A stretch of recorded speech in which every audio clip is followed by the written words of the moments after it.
Hey Redeemer, hope you guys are doing well. I'm excited to keep your home group series going. And this week we're jumping into something completely new. This is starting your official beginning in chapter 2 of the Discipleship Handbook, which you've been working your way through. And this is starting chapter 2, which is on page 8, which is Up, Your Relationship with Jesus. Discipleship, it has 3 main components: up, your relationship with Jesus; in, your relationship with other Christians; and out, your relationship with people who don't believe in Jesus or follow him. And so today is all about up, your relationship with Jesus. So before I get into all of it, I want to tell you a story. It was the first time that I ever saw my wife, Madeline. So I was on my college campus, Concordia University, Chicago. It was early in the fall. I was a resident assistant. And so one of the things that we were supposed to do is to help freshmen get acclimated onto a college campus. That's what RAs do. And so we held a bunch of events just all throughout this welcome week. And I remember across the gymnasium at one of the first events that we held, I saw her. And my very first thought was, that's the most beautiful girl I've ever seen in my life. And then my second thought was, she lights up this entire room.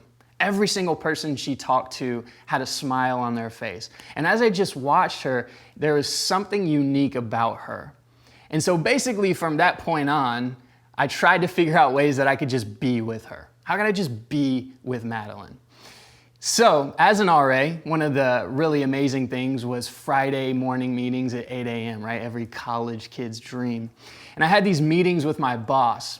But little did I know that Maddie, she worked at the dean's desk right across from my boss's office. So naturally, what would I do? I would show up an hour early to my meetings. So I showed up an hour early just so that I could be with Maddie. And because at the end of it, I just wanted to know why was she so unique? Why was she so special? Because the more and more that I heard about her around campus, the more and more I had to know, how is she the way that she is? Was it that her mom and dad were at a thriving church doing ministry for years in St. Louis? Was it her 4 amazing siblings that are all unique in their own way and that helped shape her? Was it that she has a foundation of empathy and honesty and compassion for people?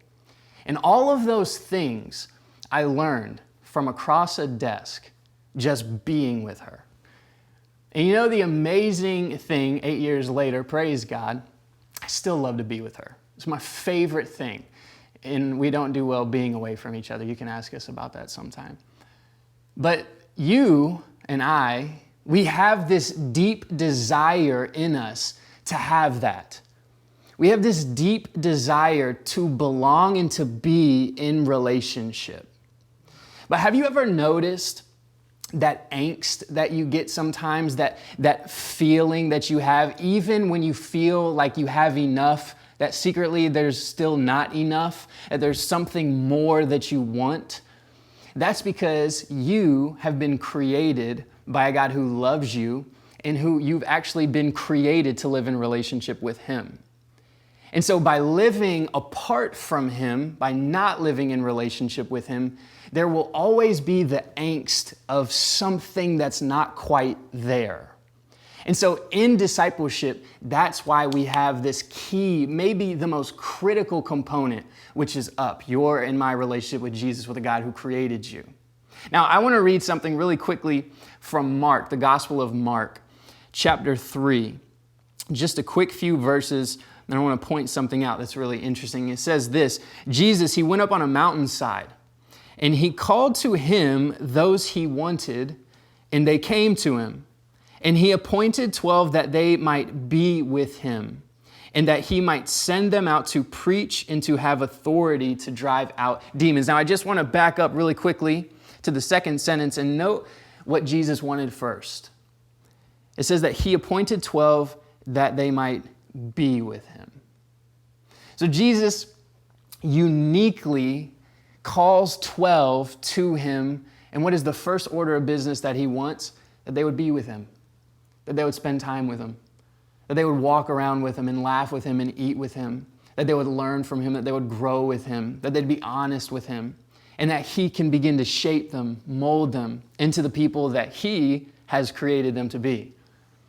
Some of the most beautiful moments of my own life have been just between me and Jesus, just being alone, because the depth of the unmet need is finally met. The thing that we desire most, the thing that I desire most has been met in being with Jesus. And so that is what you've been created to have. You've been created to live in relationship with a God who loves you. And so that's what this is all about.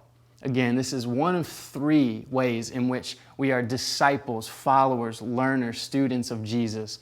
And it may be the most important one. Simply being with him. Simply being with Jesus. And so the last little thing is a reminder.